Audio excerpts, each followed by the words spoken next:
Forum on Israel, Africa, and Black America.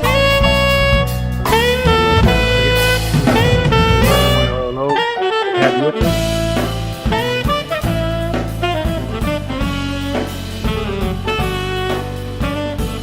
Johnny Washington, founder and CEO of the Institute for Black Solidarity with Israel. It is great to have you with us on today. I'm trying to do one more technical thing because I'm still learning kind of the ins and out, as my producer is very, very, very proficient. And I'm still kind of getting the hang of my part. But welcome everybody to the weekly forum on Israel, Africa, and Black America. I have not been with you the past couple of weeks, at least not at the most of it. You have been led by our executive director, Joshua Washington. He's not here on today. I will be soon joined by our lovely co-host, my daughter-in-law, Olga Mishwe Washington, a little bit later on. We got a lot of stuff to get into on today. Again, Institute for Black Solidarity with Israel, Forum on Israel, Africa, and Black America. We are streaming on all of IBC's social media, including a share on the LinkedIn. So for those of you who are looking for it on LinkedIn, for some of you, please forgive me. I am trying to get the actual link and then share it on the IBC. Boom. There you go. Sorry about that. Trying to share it, but I can't seem to do that. That's the one thing I was trying to figure out how to do. I can only do that in a live situation, but I see I'm not able to do it here at the moment. So my apologies if you're looking for it on LinkedIn. We are on Facebook. We are on Twitter. We are on Instagram. Hello, everybody on Instagram. It's a little bit separate. And those of you who are on Clubhouse, what's up on Clubhouse as well. So now I don't have my moderator or my co-pilot there on Clubhouse today, so I may not be able to monitor it as much. So my Miss Producer person, if you can go ahead and click on the Clubhouse so I can make you the moderator there as well, because you're playing all those different roles. I think I can do that here. Invite up here. Yes, sir. Yes, ma'am. And all that good stuff right here. I think I can do one last thing here. So there's one thing that's missing here, Maria, as I'm making you the moderator, but it's not giving me that. That's always something a little bit different on that there. I don't know why, but I do have you up on the top there. We'll have to figure that part of it out. All right, but again, welcome everyone. So glad to have you with us on our weekly forum on Israel, Africa, and Black America. Again, I'm Dumisani Washington, the founder and CEO of the Institute for Black Solidarity with Israel. You can find all of our social media at our website, ibsi.org. Of course, we are also a nonprofit, so you can also donate, and tax deductible. There, you can go to ibsi.org, click on donate. We encourage you to become a legacy builder, a monthly giver of $10 or more per month. And again, for all of our donors and all of our supporters and coalition partners, thank you so much for all that you do that enables us to do what we do as we strengthen the tie between Israel and Africa and the Black and Jewish communities and the diaspora. So we're again grateful to be with you on today. Have several things up here on the, if you're on the Facebook page, or if you see it on Twitter on one of the posts, I think it's on everything there, you'll see a bulleted list of the things that we're going to try to get into on today.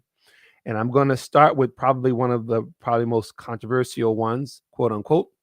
It's our latest Substack. I think that's the first thing I'm supposed to be doing here, Miss Producer, that we have on our Substack. And I don't see my other list there. Our Substack is actually the title of our articles. The collection of them is called Africa Israel Weekly. Africa Israel Weekly. And you can go to ibsi.substack.com. The latest one was posted this morning, and it is entitled Cultural Imperialism, the West's Singular LGBTQ Focus on African Christian Nations. And that is where we are going to begin. I'm going to try to do this one last time here on the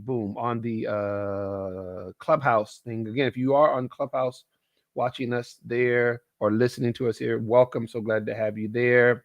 I'm trying to make my producer the moderator on there, and for some reason it's just doing something rather strange back and forth. Not sure why it's doing that. Boom, profile, and yep, it's not letting me do it. So okay, all right.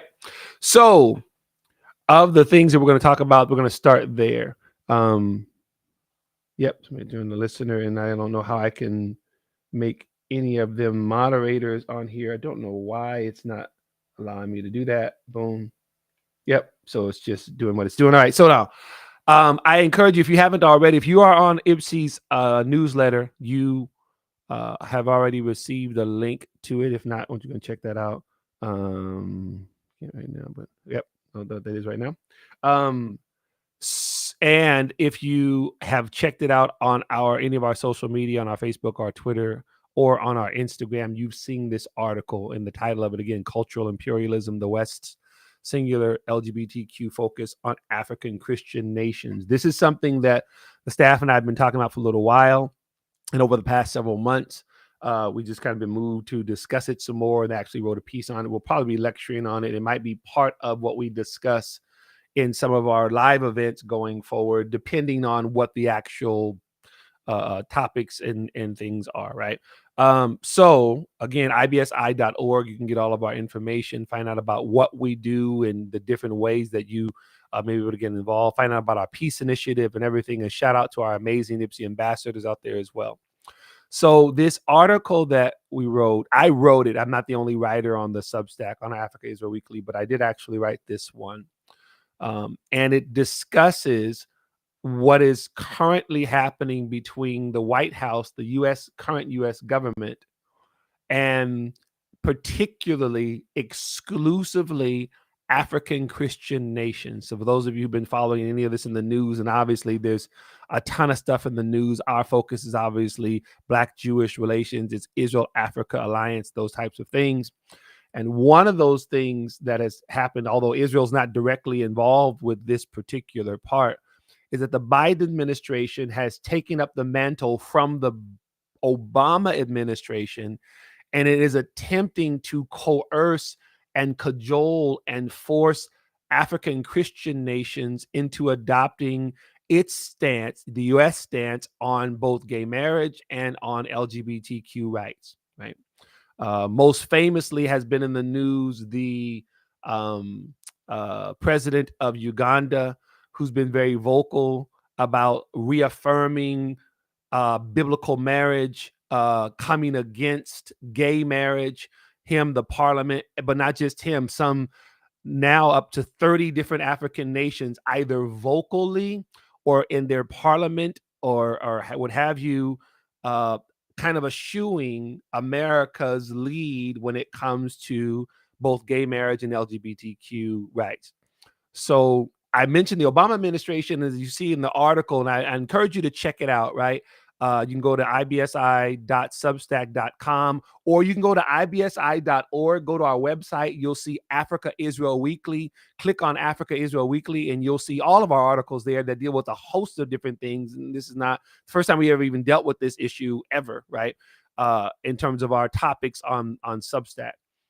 And the reason why we did it for twofold. Number one, we call it cultural imperialism because that's exactly what it is. It's the United States singling out African Christian nations, and we make that case actually in the piece where we discuss the fact that there are other both African Muslim majority nations, right, as well as Arab and otherwise Islamic nations who have very stringent, including capital punishment laws on the books for homosexuality, for gay relationships or same-sex relationships, transgenderism, you name it. I mean, it includes Morocco and Tunisia and Bahrain and Sudan and Somalia, and we can go on and on and on, right?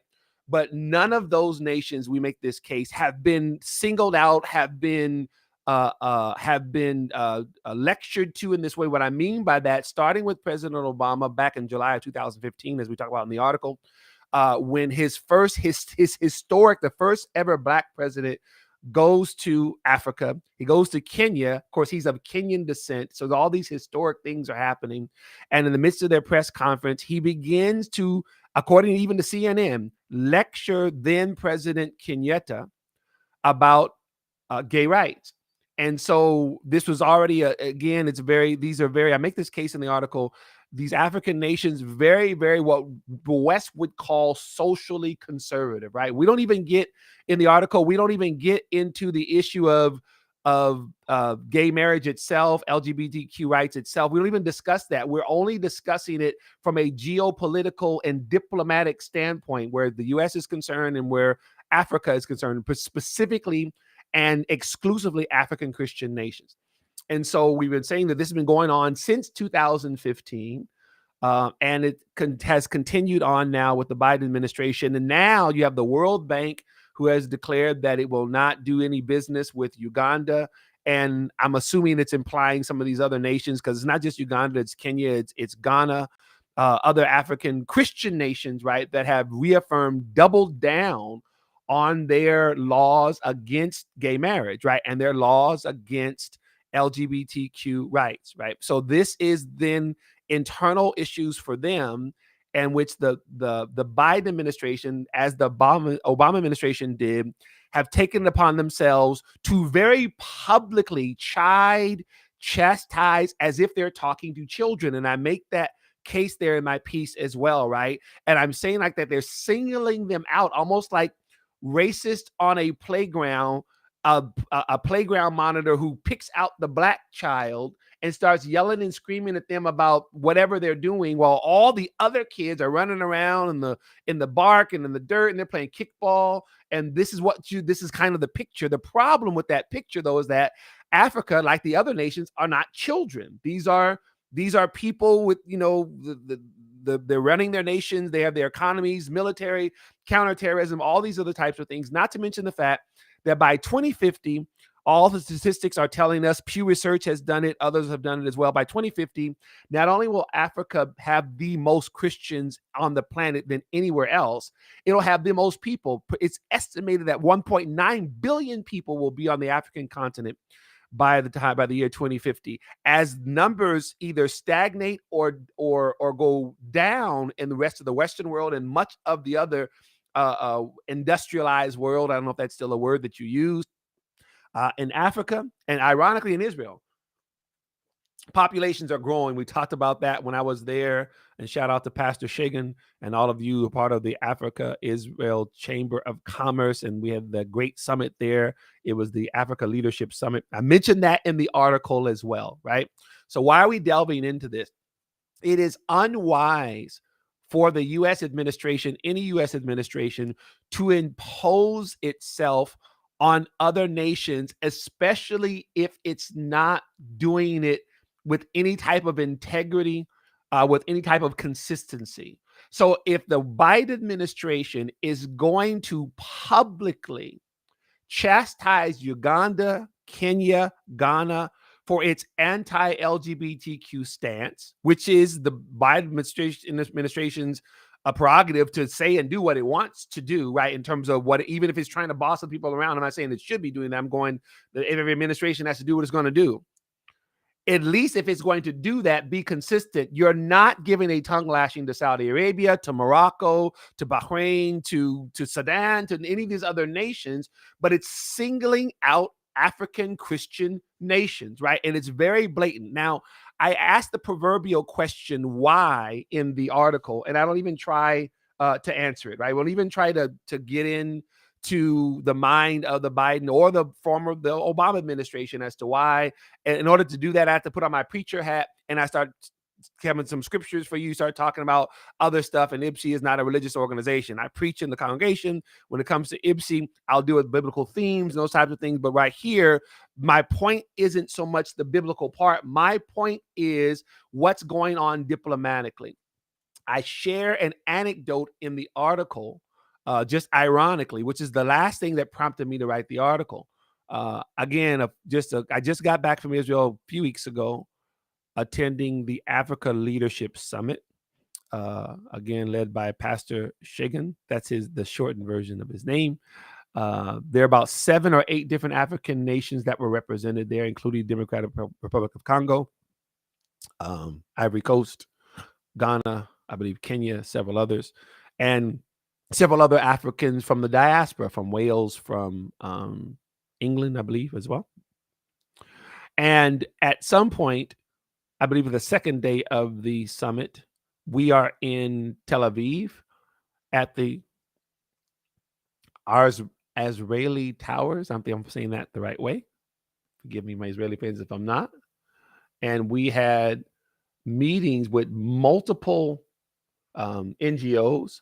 And one of the NGOs did a presentation, shared a video, and in that video was prominently featured both former President Obama and President Biden. And it was about solar energy, it was about water, it was about different technologies and everything, and it was an amazing video, right? And the video itself was about 5 minutes, maybe. The video ends, and again, it's a conference room, so you can get the visual of about 30 of us in the conference room. I'm the only African American. The other Africans that are filling the room are all from the continent or in the diaspora in somewhere in Great Britain, right? After a little pause, finally, one of the attendees, one of the delegates, says very politely to the NGO leader, "We are not in favor of the LGBTQ agenda, and you should know that when you share that video with other Africans." Now, pause. Nothing in the video was about gay rights, gay marriage, transgenderism, nothing, right? It was about solar and water and the different things that this particular NGO did. The reason why this African leader spoke up and was speaking for the other Africans in the room, I'm assuming most of them in the room because I saw the looks on the faces, was because when they saw President Biden, for them, it represented what has been happening. Now, this is the point that I make in the article. Because the White House has so imposed itself in terms of what I call a cultural imperialism, in a way that it has not to African nations, African Christian nations, in a way that it has not to any other nations. Immediately when the Africans in the room saw just a video B-roll with President Biden, they immediately connected it to what is the current debate that has them on in the crosshairs, if you will, right? And that was even before the World Bank had declared what it said about Uganda. When the NGO head heard this, he very graciously responded by saying two things. Number one, he said the most draconian laws against the LGBTQ community in, he said, Africa, and he meant, I'm qualifying here, the African Christian nations, right? Because there's other very draconian death penalty for gay men in different parts of Africa and the Middle East. He says the most draconian laws are Uganda. He said we have a presence in Uganda and all over Africa. He said we work all over Africa. And he was saying that, you know, we may disagree on this issue, but I'm focused. I'm putting my own terms for the NGO leader, the Israeli NGO leader. I'm focused on our working together. And that was the end of it. That was the end of that exchange. And the rest of the conversation was about contracts and different things. And because, again, there's different nations represented there. Different people had questions about Nigeria this and Kenya that. And I'm doing this thing here. It was amazing. And we met with all the other groups that were there and everything. That was the only moment. I pointed those things out, as I said in the article, for two reasons. Number one, the White House's stance was then imposed in the room where Israeli and African leaders are talking to each other in a very inappropriate way, because it had nothing, what we were discussing had nothing to do with culture wars, right? It had everything to do with solar energy and water and all these other types of things, right? And then number two, what it did was it not that it negatively impacted them, they were fine. And I want to find it when I said here, the way I tried to explain it in the article. I was saying there was two reasons I shared. I'm going down to right there. So two reasons I shared it. One, that's why with the first one. The first one was that even though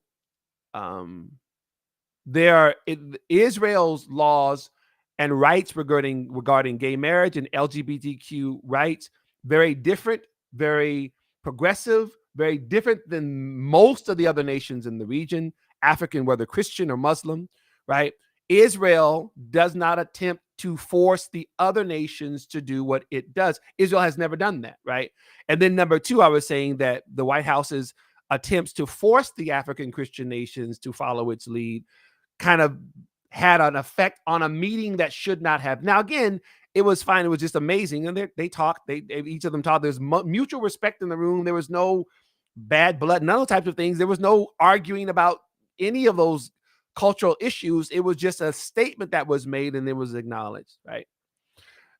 One of the things that we talked about in the article, and this is what I was even feeling in the room, while the White House is taking that stance, inexplicably, in a way that it's not the what stance, that stance in which it's trying to tell in a petulant way, Uganda, Kenya, Rwanda, and everything here, you adopt our stance on gay marriage and LGBTQ rights, or we're going to sanction you, we're going to fill in the blanks, right? Where they're not saying any of that to any of the other nations with which it deals, including Morocco and Egypt, and it's only these African Christian nations, right? While the U.S. is taking that very unwise approach, China, Russia, Iran are throughout the continent strengthening those relationships. And you better believe, ladies and gentlemen, that part of what's going on with the strengthening of those relationships is a healthy dose of anti-Western, anti-American sentiment, right? This is not wise for all of those reasons, right? I want to encourage you. I link her article in there. I see somebody said Christianity is a target of the powers that as they're competing for the potential to influence people. Darren said that. Darren, absolutely right. There's a comment there in the chat on IG. Christianity, and particularly, again, you would consider these people social conservative. It's very reminiscent of what's going on in New York, the Hasidic community, how it has been targeted by the New York Times, targeted now that we know that an expose came out that certain parts of the assembly there in New York have been kind of working together to really, really disparage that community. Pause. IPSI has shared that information about the coordinated attempts on both the New York City government as well as the New York Times to do essentially hit pieces on the Hasidic community. Some of our Jewish brothers and sisters have logged on there at times and they've seen those posts. Oh, Pastor Misani or IPSI, you need to understand that these communities do this, they do that, and we are unsatisfied. We don't like their education. Pause. Our issue, we are not analyzing how the Hasidic community does its education. That's not what we were doing and continue to do, was pointing out what we consider to be religious persecution. Whatever the Hasidic community and the broader Jewish community feels about the education approach and whatever else like that needs to be an internal affair. Don't sit there and tell me that the city of New York and the assembly or whoever the city leaders are so engrossed in Hasidic, how the Hasidic community is educating its children, when the illiteracy rates in most public schools across the country are abysmal, right? So I ain't the smartest person in the room, but I didn't fall off the turnip truck either, right? It was clear that these were hit pieces, and it came out in an article that, yes, there was coordination going on between the New York Times and I guess a couple of people in the assembly to do these pieces and everything. We're saying that's uncalled for, right? And the point that we're making is that, unfortunately, we live in a time right now, particularly in the Western world, where religion, I don't care if it's Christianity, Judaism, Islam, people who are devout in their faith, who are oftentimes, because of their faith, maybe very socially conservative in their lives and in their lifestyle, they are being targeted. They are being sought after. They're being attacked. Them not really doing anything. This is what we're saying. We're talking about the White House and it's dictating in terms of the LGBTQ laws. And again, we can talk about the human rights parts of it, right? What we're saying is that the White House is not doing this in any type of even-handed way. If you're going to say something to Uganda, say something to Saudi Arabia. If you're going to say something to Ghana about its gay marriage laws. Say something to Sudan and Morocco and in Bahrain. And see what I'm saying? It's not happening that way. So clearly this is not about human rights. If we're about human rights, there would be an even-handed approach and say, here's what we stand for, and we demand that our friends, allies, whatever you want to call them, everybody do what we do, right? But that's not what's happening. It's you Black African Christians, you get in line or we're going to pimp slap you. That's what's actually going on. And that's the message being sent to these African nations, right? I'm having the conversation with them in real time, and they see the hypocrisy, right? They see what's actually happening, right? Darren says that Uganda doesn't control oil prices. So, Darren, I'm so glad you said that, because Africa is so rich in these minerals. It's amazing. Africa, in terms of its resources, is the wealthiest continent on the planet. The problems have been manifold, right? There's been different everything from governance, it's been everything from the exploitation of other nations and those types of things. But what you have emerging on the continent now, again, not only is it going to be the most populous continent, everyone, it's also the youngest, 30 years and younger. It's the largest population of 30 years and younger. And these young people are hungry. They are entrepreneurial. They are creative. They're in tech. They're in all kinds of different fields, right? There are some more and more of them are actually doing work with tech companies around the world, including Israel, right? So you could be messing with a sleeping giant, right?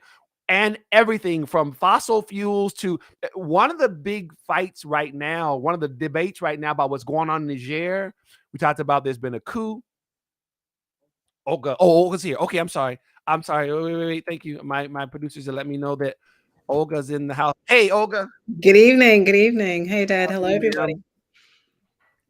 I missed my little message on there. I'm still trying to get used to these different screens. You guys, please forgive me. So my other producer had to come in and say, hey, wave me, old school, like wave me down, everything like that. So I didn't see that. So I remember where I was. How are you, Miss Olga? I'm doing well. Thank you, sir. How are you? I'm doing well. Let me see here. Now in terms of Clubhouse, I don't know how to make people moderators. So that's just kind of there. I know they're listening and everything. We got IG, we got everything else kind of rolling. And Olga, we were talking about at the top of this thing, the article that IBSI just published on today, Cultural Imperialism, the West's focus on a singular focus on Black African Christian nations where it comes to the LGBTQ rights and gay marriage issue. And so I was just explaining there, one of the people I just saw on the IG, Darren, was just saying that one of the reasons why the White House is dealing with Uganda, for example, in that way is that they don't, quote, control oil prices, meaning that it wouldn't say these types of things to like a Saudi Arabia and those types of things. And I said, yes, that may be part of it. The problem is that Africa is so rich in all of these resources. And China, Russia, and Iran are all over the continent, just doubling down and strengthening these relationships. As a matter of fact, I believe it was last week, Olga, that Vladimir Putin announced a $21 billion release of the debt that many of the African nations owe them, right? People say he basically said, you don't owe this anymore. And the people are going, oh, he's just trying to trick them. You guys do not understand. It don't matter what his motives are, right? And we're not praising him. That dude, all kinds of bad, right? Just all kinds of blood on his hands. Xi Jinping, the same thing, right? This is not about which nations are wonderful and good and morally upright. We're talking about now geopolitics, period, right? That while the White House is disparaging, giving tongue lashes to these African Christian nations around the issues of LGBTQ rights, in a way, it's not saying any of these things to these other nations, right? They don't see Saudi Arabia, Morocco, we talked about in the article, we named it. We even said gay marriage is illegal in Ukraine, but it has not stopped the Biden administration from sending over $100 billion to Ukraine. We're talking about to defend the liberal world order. At least be consistent, right? At least be consistent. And the Black African Christian nations see this hypocrisy and inconsistency, and it is unwise. Olga, we also said that we shared some of the different material, and according to one of the Guardian's articles, as of now, the only African nation in which gay marriage is legal is South Africa, which became legal in 2006. And most of the other nations have varying degrees of laws governing gay marriage. Several of them, there's a death penalty, right? So we're talking about very grave issues but that the White House is not taking seriously because it's just focused on Uganda, Kenya, Rwanda, right? Or Uganda, Kenya, Kenya. I'm saying Uganda, Kenya, Ghana, and Ghana. the other African Christian nations, but not the others, right? The last point I was making, Olga, was that we referenced Irit Tratt. Irit Tratt is a fellow at JCPA, Jerusalem Center for Public Affairs, one of our partners. Go to jcpa.org and they do amazing work. And she had written an article the day before, and it wasn't about gay rights or anything. What it was, although she did mention it's something you guys need to check out that article as well. It is I have the link to it in our article, Cultural Imperialism. And she talked about the fact that she makes the case in the article. As a matter of fact, Olga, let me pull up just to see what the title of it was, because she even gives, it's called Israel's Autonomous Africa Policy, right? I encourage you all to check that one out as well. And she basically makes the case that Israel needs to chart its own course, which it has been doing, right? But it needs to continue to chart its own course with Africa, even when the U.S. disapproves, because Israel needs to do what's in Israel's best interest. Olga, please correct me if I'm wrong. They're going to have the BRICS convention in South Africa just in a number of days. I think next week or something like that, right? It's Brazil and Iran and India. What's that? Go ahead, let me hear you. So BRICS, Brazil, Russia, India, China, and then South Africa. And lots of countries knocking at the door wanting access and to become part of the family. I believe the last stat that I saw said they represent about 40+% of the world's economy, right? And it's funny, I think I told you guys before, Emmanuel Macron asked to come. They told him, sorry, bro. We all fresh out. We got no more room. And he sees what's going on, especially with Niger. Niger has kicked out France, as well as some of the other francophone states in the African states. There's a huge uprising that's going on. There's a lot of upheaval that's going on. And part of the sentiment, Olga, that I seem to be seeing here, and you help me, of course, if you don't know, Olga's from South Africa, is not just this broad anti-Western thing, right? Like just this but this very directed, you don't appreciate us, you don't respect us. That's what it seems to be to me, Olga. It doesn't seem to just be a simple down with the West, right? It just seems to be like the very directed thing in Niger. Okay, France, this is how you have been manipulating our currency. How do you feel? So I view it through the lens of Africa starting to recognize, and Africa's leaders starting to recognize who Africa is. So it's a question of actually we are recognizing the value that we have, the power that we have, even though there's a lot of work still to be done. And it's like, okay, you're not going to treat us like that anymore. You're not going to dictate terms that make no sense. I mean, we can unpack this in various conversations, but France, for example, even though there were African countries that were politically freed from colonialism of France, France still controls the economies of so many of these countries. I mean, sovereign countries, Ivory Coast is one of them by way of an example, still have to get permission from France in order to buy certain state property. And it's like, hello, France. Like, we are the ones, we as Africans in those countries particularly, are the ones that are running the French economy. France would not have what it has without African countries. And so more and more of these leaders are getting to a place to say, okay, enough now. We recognize who we are and we're now going to play by our terms. I don't know how many people that are listening in are aware of the fact that BRICS is now, there's a growing movement within the organization to say, you know what, the American dollar, why are we trading with the American dollar on the African continent? Why are we trading with the American dollar amongst ourselves? Enough now. And there's this economic move that really will have vast implications in the Western world if these BRICS entities do decide to do away with the dollar as the currency for most of the trade. So there are a lot of things happening. As an African, a proud African, an African that's been praying and cheering on her continent into coming into who she is. Like, God has given us so much, and the redemptive calling of Africa relies on multiple things, including us taking a position as to our identity, is excited about what's happening. my caveat to that is that we need leaders who aren't just going to do it for their own selfish reasons and well-being, even though one may say that now they are looking to the well-being of the people, but people that aren't going to do it for corrupt reasons and aren't going to be easily corruptible, even if they may not do so now. As well as the fact that if one looks at, and Ipsi's about this, one looks at Africa's prophetic calling, there has to be the relationship with Israel if we really are truly going to enter into the fullness of our redemptive calling. So as you can hear, I have lots to say. I'm very excited, and yeah. Olga, so you touched on a couple of things, and I want to back up here again as a South African now, who recognizes Africa and South Africa's relationship with the West, with the United States, and the good, bad, and ugly, right? And then also values the relationship with Israel. One of the cases that I make in my piece was I contrasted Israel's approach in terms of its cultural issues, right?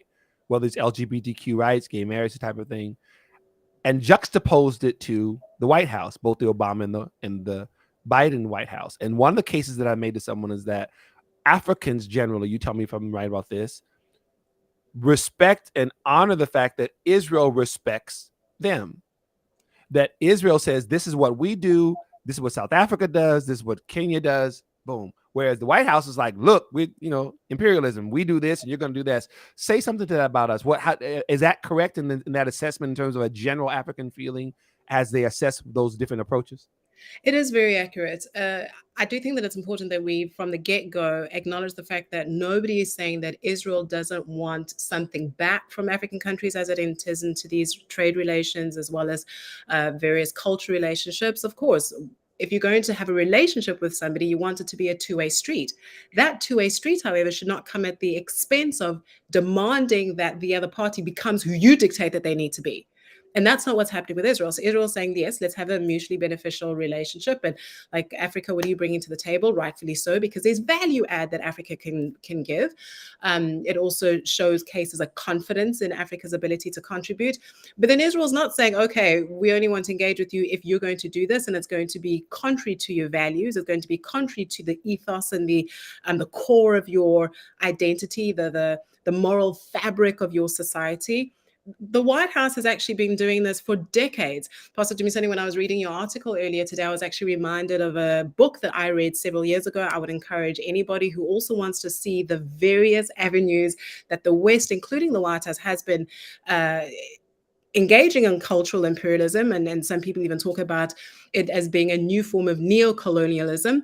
A fantastic advocate for life who's Nigerian. She's affectionately known as Uju. She wrote a book called Target Africa several years ago. And in that, she unpacks how the West's agenda with regards to the sanctity of life and tearing that apart in the African continent has destroyed many African homes.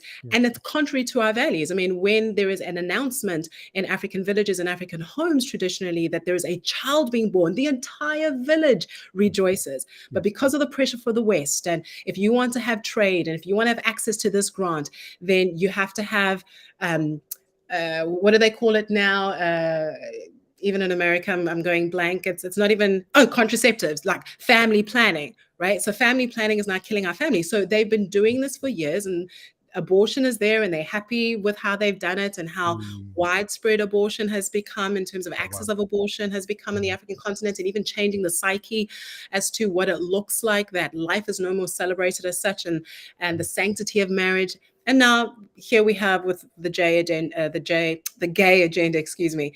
So there's like these different avenues where they're wanting to say, we want to dictate it on our terms and broadly in terms of African life.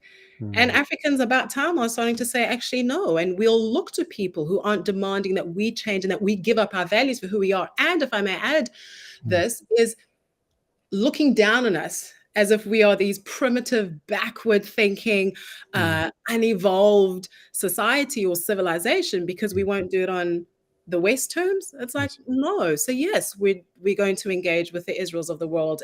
And even though I think there's a cost to it that we need to unpack further, we are seeing people wanting to engage more and more with the Russias that are saying, you know what, you do you. We just want your resources. We want to engage. They're like, fine. At least you're not trying to change us. China, you do you. We're Yeah. not trying to change you, Iran. You do you, even though there's negative consequences in the long run. But yeah. No, Olga, what's amazing is that for many in the Western world, because unfortunately the concepts are foreign. It's amazing when we talk about the issue of imperialism or the act of imposition, even, right? I'm gonna make you do this and the other. There are so many in the West and even in the United States, often both on sometimes the left and right side of the aisle, who see this as this kind of American supremacism, right? Not so much the American exceptionalism where we have this responsibility to, to do the best and show and I mean this amazing constitutional, the democracy and all this. It represents freedom and people from all over the world, and and that type of thing, which is a very powerful, good thing. But a dictating to this is what this is going to be. And it's amazing that the timing of it, while the global economy falters, and while nations are many kind of doubling down on their national identity, right? While many of them are reaffirming things like traditional family. They're reaffirming things like having children, right? Because some of those things are so foreign to so many in the West, it makes it sound like to them they're saying something strange when in reality, that's just civilization for thousands and thousands of years, right? This is what's interesting that's actually happening. And to your point about childbirth, once again, the stats are showing that some of the only places in the world where there's actually growth in terms of population is in Africa. And also Israel. The Israelis are having children, then the Africans are having children. And for those people who think that that's somehow a bad thing, the problem is that once humanity stops having children, humanity ceases to exist. That's kind of how this thing works, right? And they've been so conditioned. Oh, well, the poverty in Africa and everything. It's amazing that the very similar thing happened here in the United States. Um, I am the youngest of 7 children, born in the late 1960s. I'm part of what was a dying breed in the United States, right? But it was nothing to have big families back before, right? I mean, my 7 was, I mean, I knew families had 10, 11, 12 children, right? People hear that now, oh my God, oh my God, oh my God. Well, it's amazing that these families that were often just working class, right? Even sometimes quote unquote poor, but they were able to feed their kids. And I tell my story. My mom, from the 40s and 50s, she passed away. They went to college. My uncle, who just passed away, goes to become this very, very well-known doctor. And somehow these families were able to accomplish these amazing things, even having large families. Whereas today we have 2 kids, and with the economy and everything like that, it's I think we're at now at the United States is at 1.7 children, something like that. From now 1.8, somewhere around in there, and it is actually causing a decline in the population in certain demographics, right? I see somebody on there. Is that Pastor Hall? I totally agree. Come on, they all preaching there in the comments. See, I'm finally learning to see the comments. Okay, I'm slowly. Your father-in-law is very slowly starting the different things, right? Yes, ma'am. So this is, and then here's the thing, and I'll end with this because obviously this could go on from what you are saying about the values, family and marriage and children, and those types of things, which are the bedrock of society, right? Mhm. What happens is that in an enlightened society, we are really supposed to be able to you do you, I do me, right? That's what it's supposed to be, right? It's supposed to be okay. He's talking about them 6 kids. I don't want to be married. I want to be single. Hey, man, nobody do that's my point. My point is, do you, right? I Mhm. want to be single. I want to no kids.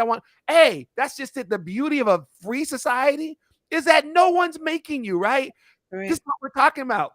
What the White House is doing is that no, Uganda, no, Ghana, no kid. You will do this. Like, what? Are you kidding me? And not only is that not right, but you're talking about in a world that's shifting so fast, right?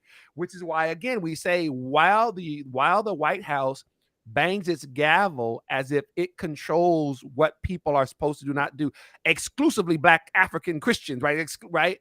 You have other actors like the Irans and the Russias and the Chinas who are more than happy to come in and fill that void. So that one of the reasons why when the World Bank told Uganda, because of your anti-LGBTQ stance, no more loans for you, Uganda went, Why? And while they're doing that, Russia's like, yeah, well, we're going to be forgiving billions of dollars in different loans, and China's like, okay. And once again, for those of you listening, think that Olga and I are praising Russia and China. No, this is not about we think that they're great. We're just saying, you know what? Like they used to say where I come from, it don't make dollars, it don't make sense, right? We're talking about money. We're talking about actual transactional relationships. And if one of them says to you, either hop on one foot and spin around, or I'm not going to give you X, and I have all these other options, it's like anything else in the marketplace. Mm-hmm. Why am I going to do all that if I don't have to? And these other people are offering me maybe even a better rate. So go ahead, Olga. I'm going to cut you off. Yes. No, I mean, the only thing that I was going to add is it's bizarre to me if people are expecting Africa to continue to be like, oh yes, please, whatever you say. During apartheid, we used to have this phrase, and we still use it now, where the Black person would acquiesce to the white man and would be like, yes, boss, anything you say, boss. Like, no. We're strong, we're powerful, we're people made in the image of God too. We also have our desires, and we're going to start standing up for ourselves. And if you say that you care about us, if you say that Black Lives Matter, if you say that you're interested in the development of a people, then you should be standing up and applauding. You might not agree with our reasons, but the fact that we're able to say we're going to do us, yes, you do you, yes, should be something that is applauded. I think that one of the things that I'm grateful for in the midst of this difficulty is that the world is being able to view the disparaging way the White House is dealing with these African Christian nations and how it's singling them out. It's kind of like showing everybody kind of what the unfairness actually is, so they can see it themselves. Like, do you see that they're singling out these Black African Christians and nobody else? They're just singling them out while it's happening, because for some people it helps them to understand what the issues are on the table. And the issues are not about human rights, right? Not to mention the fact that I didn't even mention this in my article, Olga, and I started to, not only is the State Department and the White House giving tongue lashes to these African nations about gay marriage, right?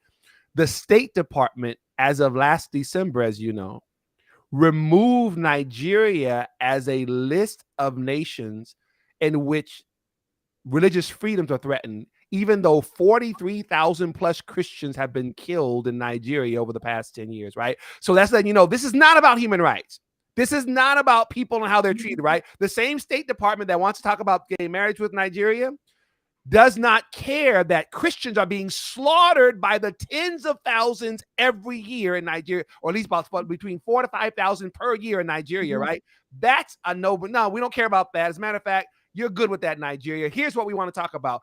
Africa and the world is watching that type of disparity. They're watching that type of lack of concern when it comes to human rights. So I just want to mention that as well. So the reason why if you guys are saying, why you call that good in the sense that sometimes the darkness needs to come to the light so that it's very, very open and honest, right? There's the religious persecution that's going on.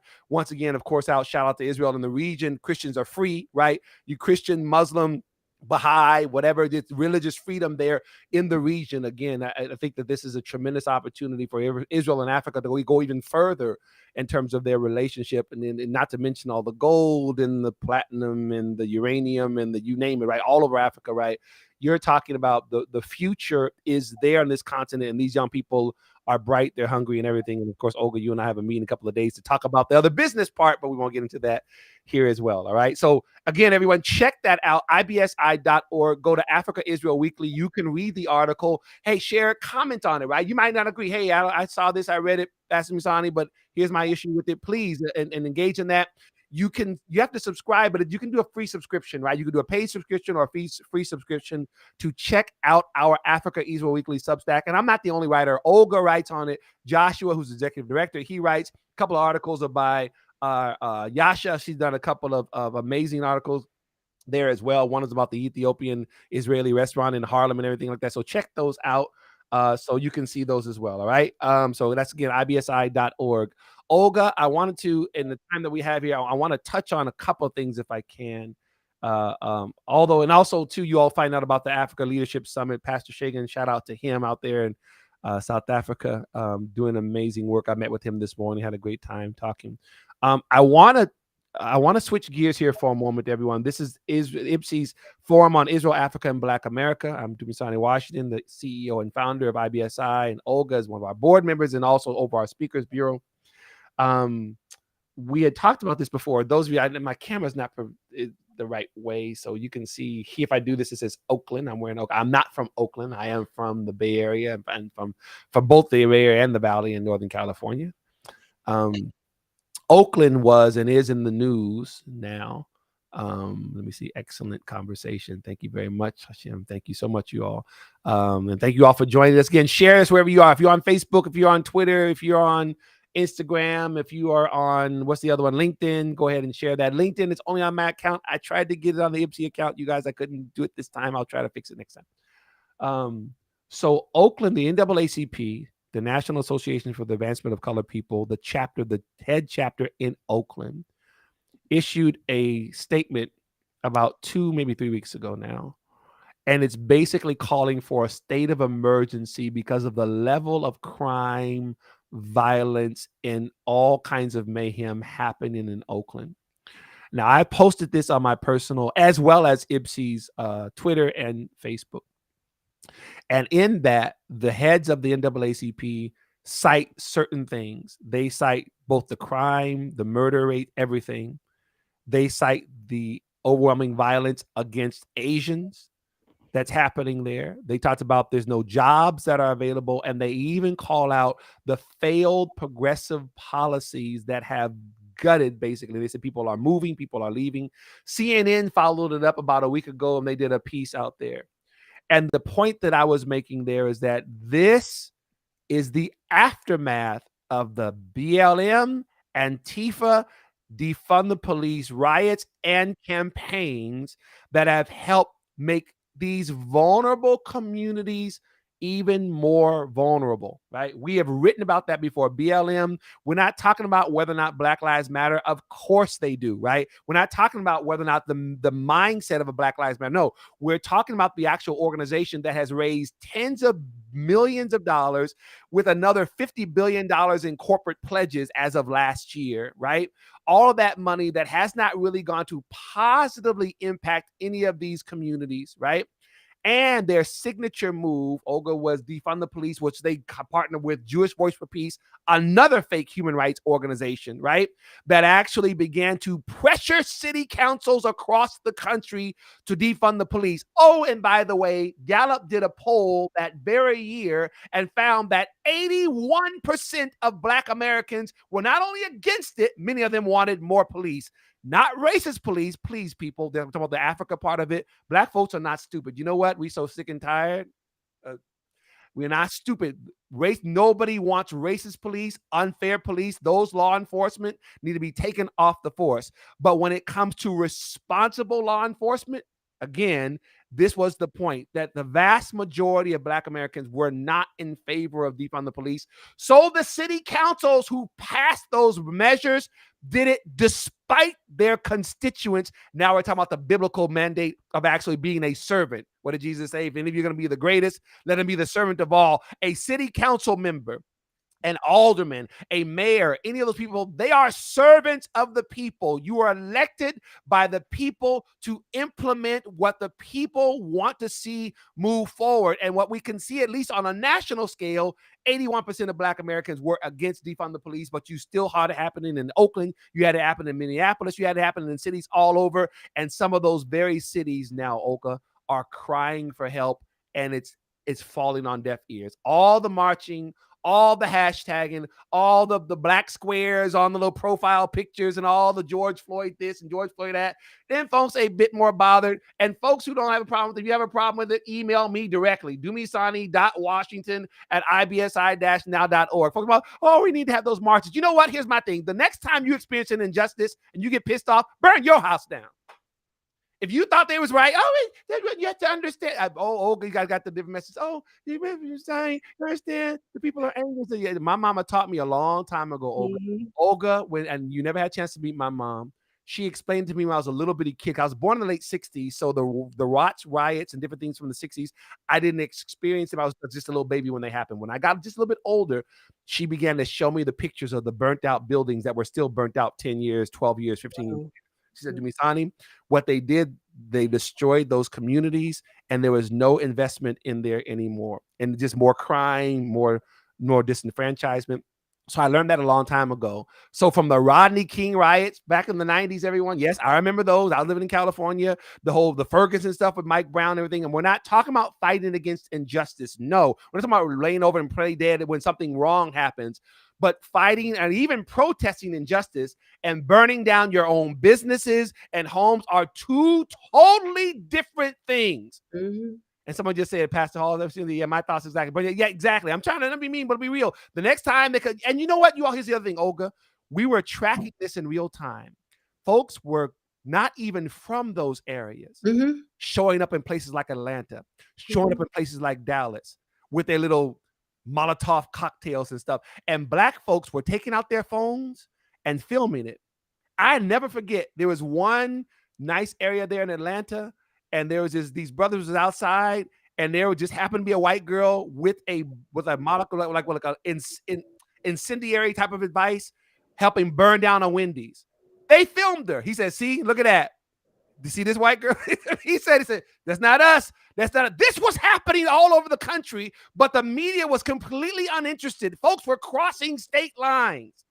Didn't one of the mainstream, sorry to interrupt you, one of the mainstream media called it like peaceful protests across the summer?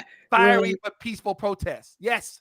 Yeah. Where? Now, for those listening, I'm not saying that there were not Black folks who were also involved in the looting. Yes, there were. I'm not saying that there weren't. I'm saying what you also had was folks, Black and non-Black, who weren't even from those cities, Mm-hmm. who got bussed in, drove in, or whatever, and helped destroy and oftentimes target Black-owned businesses, target minority-owned businesses. But you, Olga, by that fall of 2020, the stat was already up that some 50% of Black-owned businesses across the country did not exist anymore. Some of it was because of the COVID restrictions, and you better believe some of it was because of the billions of dollars in damage that was targeted against. So they're talking about Black Lives Matter. Oh my God, I was so upset because, again, I learned it from when I was a little kid, right? Fast forward right now, that's why I'm wearing my Oakland shirt. There are folks out there, and shout out to Walter and Lori Hoy out there in Oakland.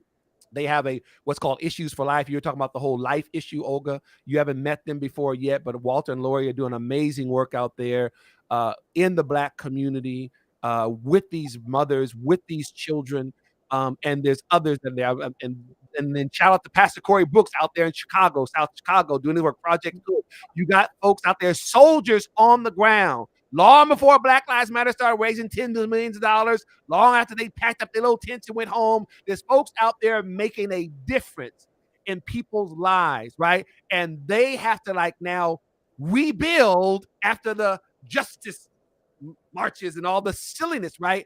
So again, why am I bringing this up? This is why this is so important to the Institute for Black Solidarity with Israel.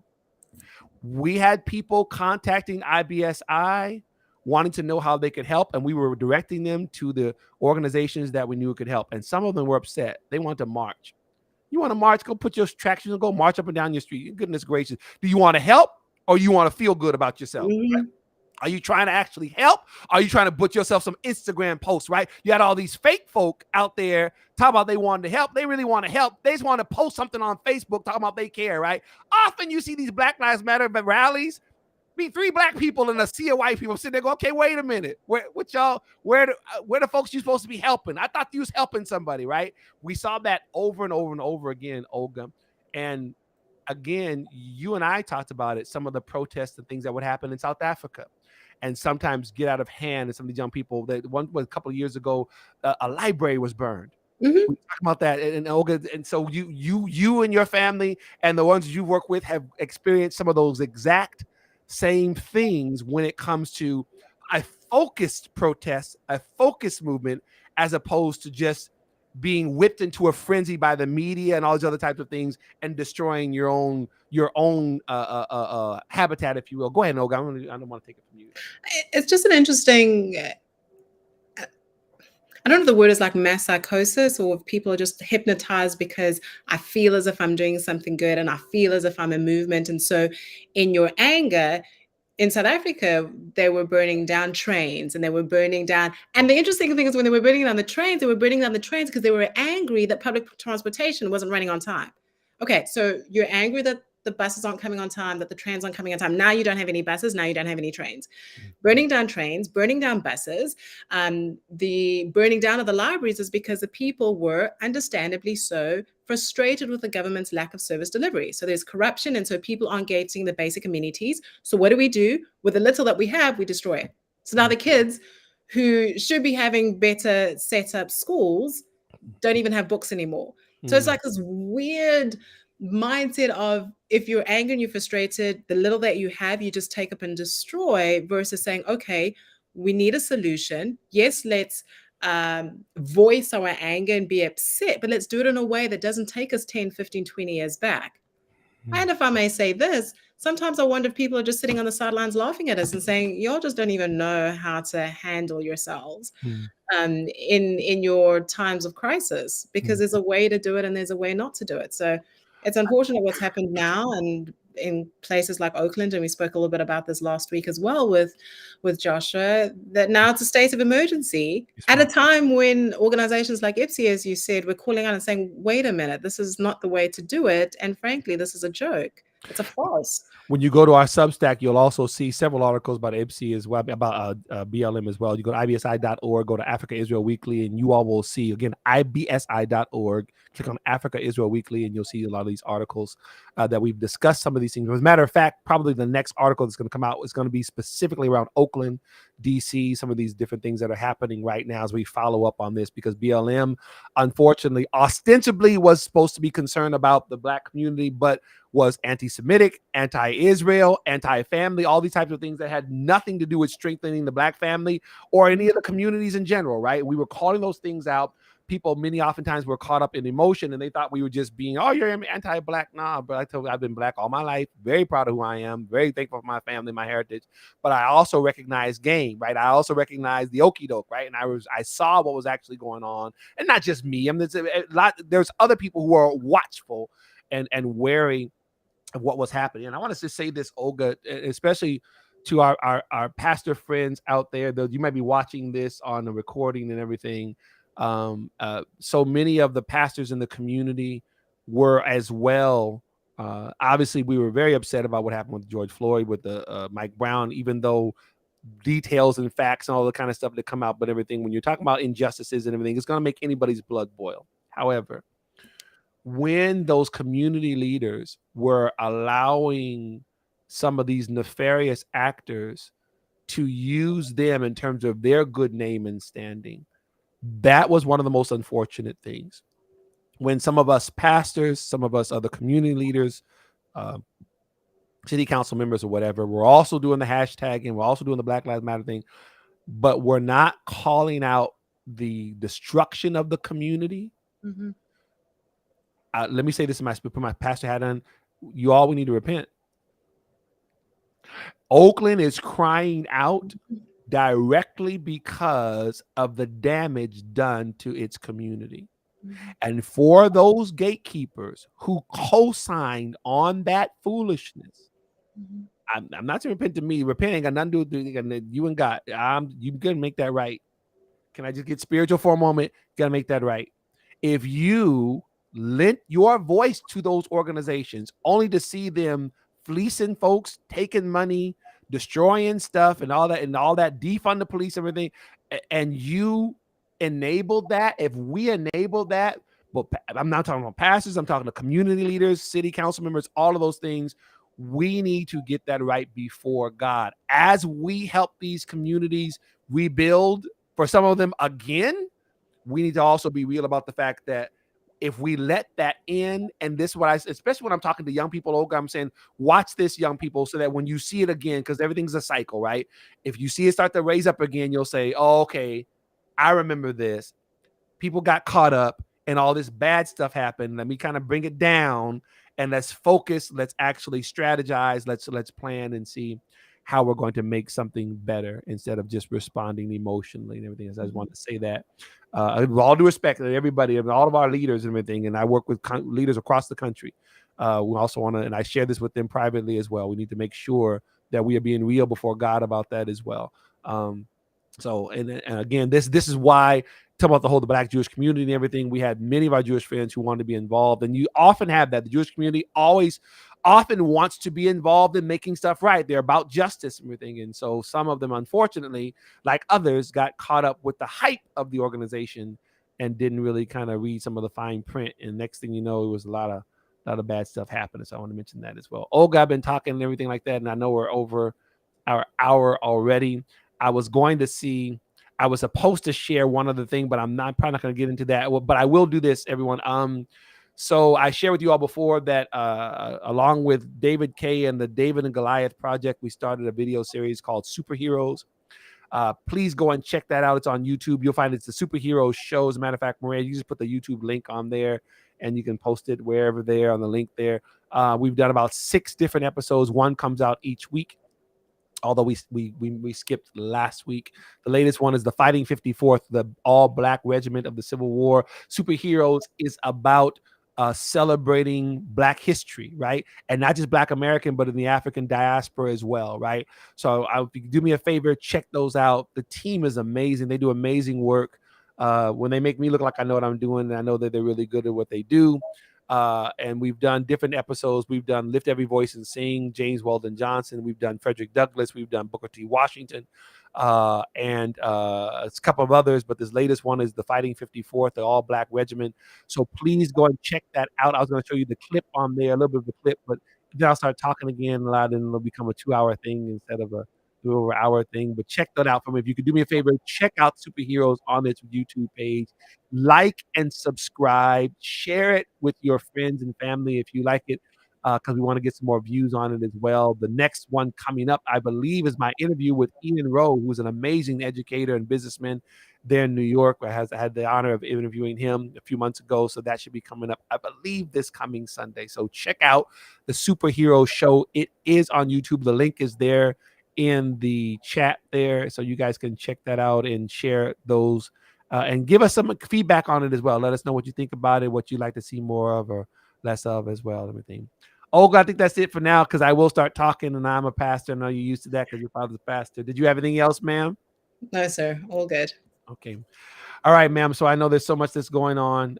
So again, everybody, this is the Institute for Black Solidarity with Israel Forum on Israel, Africa, and Black America. We are here each Monday at 8 p.m. Eastern, talking about different topics, whether there be current events, whether there be geopolitical discussions. Every once in a while, we'll get into some biblical discussions as well. For the pastors and leaders out there, every third Tuesday, we have our what's called a IBSI Pastors Present. That is not streamed. It's only on Zoom. If you want to know more about that, you have to just email us. Go to ibsi.org, click on the email, and you let us know if you'd like to join us with that. We're going to be talking about the Jews of Africa, Asia, and Europe, based on Acts chapter 2 and even on Jesus's words in Matthew chapter 24. We're going to be talking about that on tomorrow night. So if you want to be a part of that, just let us know. Go to ibsi.org and email us.